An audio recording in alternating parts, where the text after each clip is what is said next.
আসসালামু আলাইকুম। আমরা যখন ব্রিটিশ রুল পড়ে থাকি তার মধ্যে আমাদের দুইটা কনসেপ্ট চলে আসে, একটা হলো হান্টার কমিশন আর একটা মেকলে মিনিটস। এই দুইটা বিষয় চলে আসে। মেকলে মিনিটস আর হান্টার কমিশন এই দুইটা বলতে আসলে কি বোঝানো হয় এবং এইটার সাথে আসলে কোশ্চেনের সম্পর্ক কি? ভারতবর্ষের প্রথম শিক্ষা কমিশনের নাম কি? ভাইয়া, ভারতবর্ষের প্রথম শিক্ষা কমিশনের নাম আমরা তো সবাই জানি, এটা কি? এটা হইলো হান্টার কমিশন। হান্টার কমিশন 1882, যেটা হয়েছিল কার সময়? লর্ড রবিনসন রেপনের সময়। আর মেকলে মিনিট যেটা, এটা কার সময় হয়েছে? এটা হয়েছে লর্ড উইলিয়াম বেন্টিং এর সময়। আমি নেক্সট একটা ভিডিও মেক করব, এখানে গভর্নর, গভর্নর জেনারেল, ভাইসরয় এই শব্দগুলো কিভাবে আসলো, এটার পিছনে কোন আইন ছিল, এই যাবতীয় বিষয় আমি ক্লিয়ার করে দেবো। তো আজকে আমি ওইদিকে যাচ্ছি না, আজকে জাস্ট আমি দুইটা টপিকস এর মধ্যেই থাকবো। তো ভাইয়া, এখানে বলাই আছে যে প্রথম শিক্ষা কমিশন, তাহলে এই যে কমিশন নামটা আছে এটাই তো আনসার হবে, তাই না? এটাই তো আনসার হবে, হ্যাঁ এটাই আনসার হবে। কিন্তু যখন এই মেকলে মিনিটস, এই মেকলে মিনিটস কে অনেক সময় অনেক জায়গাতে অনেক কোশ্চেনে লেখা থাকে কিরকম করে, মেকলে কমিশন, মেকলে কমিশন। আশা করি দেখা যাচ্ছে এদিকে। আচ্ছা, মেকলে কমিশন অনেক সময় এটা কি কি হিসেবে লেখা থাকে? Macaulay commission. Actually Macaulay minute বলতে কি বোঝানো হচ্ছে?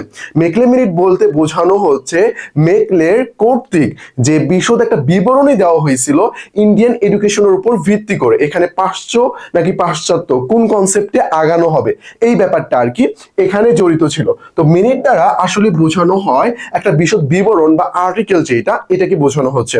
আর হান্টার কমিশন যেটা, হান্টার কমিশনটা হইলো ভারতীয়দের যে শিক্ষাটা রয়েছে এই শিক্ষার মাধ্যমিক পর্যায়, উচ্চ মাধ্যমিক পর্যায়, প্রাথমিক পর্যায় বিভিন্ন ধরনের সংস্কার নিয়ে আসা, কি করা প্রয়োজন এই বিষয়গুলো নিয়ে এটা কাজ করা হয়েছিল। এই জন্য যদি কোশ্চিন করা হয় ভারতবর্ষের প্রথম শিক্ষা কমিশনের নাম কি, এটা আমরা অবশ্যই দেখাবো হান্টার কমিশন, যেটা 1882-তে হয়েছিল। আর মেকলে মিনিটস এটার প্রয়োজনীয়তা আসলে কেন হইলো এখানে? তো আমি একজনের নাম দিয়েছি, তার নাম কি? Lord William Bentinck. Lord William Bentinck, যিনি বাংলার সর্বশেষ গভর্নর জেনারেল ছিল এবং ইনি ভারতের প্রথম গভর্নর জেনারেল। তো গভর্নর জেনারেলের কনসেপ্ট আমি পরে আলোচনা করি, ওকে? তো ইনি, আমি আমি ব্যক্তিগতভাবে যতজন ব্যক্তিকে পড়েছি এখানে, গভর্নর জেনারেল, ভাইসরয় যেই হোক না কেন, তার মধ্যে আমার কাছে সবচেয়ে বেশি ভালো লেগেছে যে ব্যক্তিকে, এনার নাম হইল লর্ড উইলিয়াম বেন্টিং। যার অন্যতম একটা উক্তি ছিল যে ভারতবর্ষ যা চায় আমাদের ঠিক তাই করা উচিত, বাট তারা যে কুসংস্কারের মধ্যে লিপ্ত হয়ে আছে এখান থেকে আমাদের বের করতে হবে। এখান থেকে আমাদের কি করতে হবে? বের করতে হবে। সতীদাহ প্রথা সহ আরো অনেক অনেক কুসংস্কার ছিল যেগুলোর বিরুদ্ধে তিনি কথা বলেছিল। সতীদাহ প্রথা কিন্তু তিনি রদ করেছিল।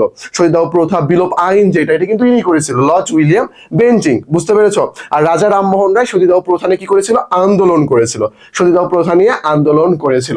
ওকে, তো এই ব্যক্তিটা দেখলো যে এই যে ভারতবর্ষের মানুষদেরকে যদি আমরা মুক্তি দিতে চাই, তাহলে এখানকার যে শিক্ষা, এই মেকলে মিনিটের মাধ্যমে কিন্তু এখানকার যে আমি ফার্সির কথা বলি বা উর্দুর কথা বলি বা আরবির কথা বলি, এই যে ভাষাগুলো ছিল এইগুলোকে কিন্তু অনেকটাই দমিয়ে রাখা হয়।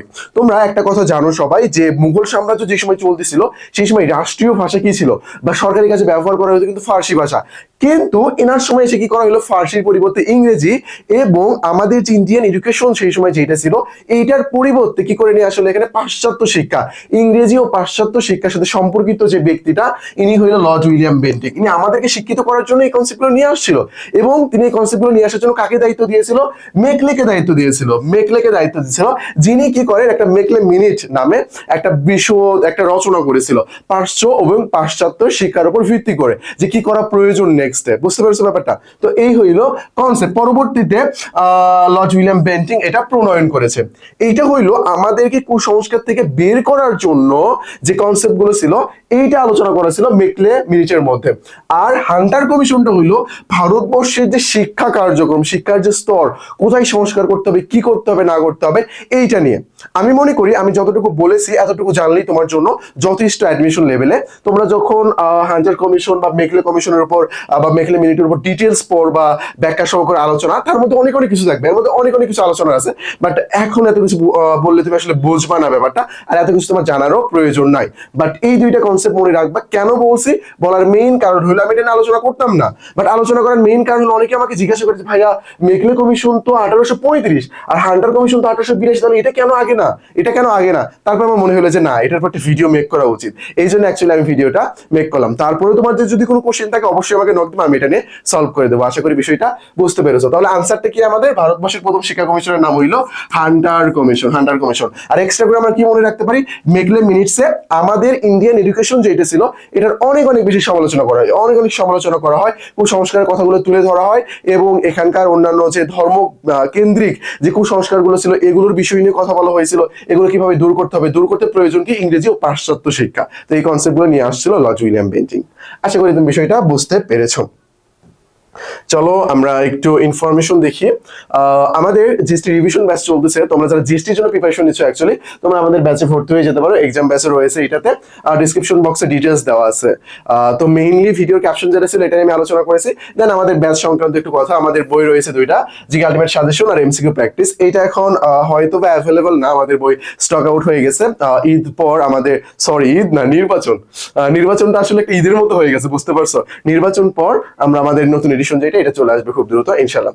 এই যে আমাদের টেলিগ্রাম নাম্বার, অ্যাডমিশন সংক্রান্ত যে কোনো সমস্যা আমাদেরকে নক দেবো, আমরা তোমাকে সলভ করে দেবো। আজকে এই পর্যন্তই, আসসালামু আলাইকুম।